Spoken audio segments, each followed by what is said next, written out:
सबसे पहले तो मैं अपने मीडिया के बरदरान का, सहाफ़ी बरदरी को भी शुक्रिया अदा करता हूँ जो इस मौके पे हमारे साथ मौजूद हैं। ये हमारे डिप्टी कमिश्नर साहब जनाब कासिम जदून साहब की एक ख्वाहिश थी कि आवाम को रिलीफ देने के लिए एक सस्ते तंदूर का हम मानसरा में आगाज़ करें। आज चूँकि हमने पहला ये सस्ता तंदूर जहाँ पे रोटी हमारे पास 5 रुपये के हिसाब से मिलेगी उसका इफ्तिताह किया है और इसका सिलसिला आगे भी बढ़ाएंगे।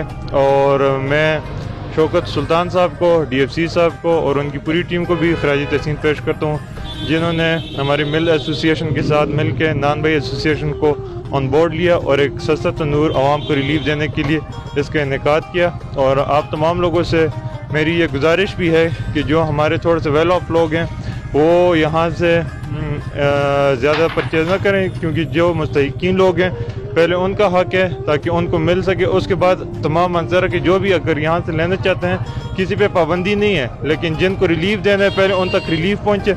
उसके बाद अगर बाकियों की भी गुंजाइश होती है बाकी तंदूर भी हम इंशाल्लाह इस्टेब्लिश करेंगे तो इंशाल्लाह आवाम को जितना भी रिलीफ हम दे सकें हमारी कोशिश होगी कि ज़्यादा से ज़्यादा उनको रिलीफ दिया जाए। थैंक यू सो मच जी। अस्सलाम वालेकुम जी, बहुत बहुत शुक्रिया आप सबका यहाँ आने का।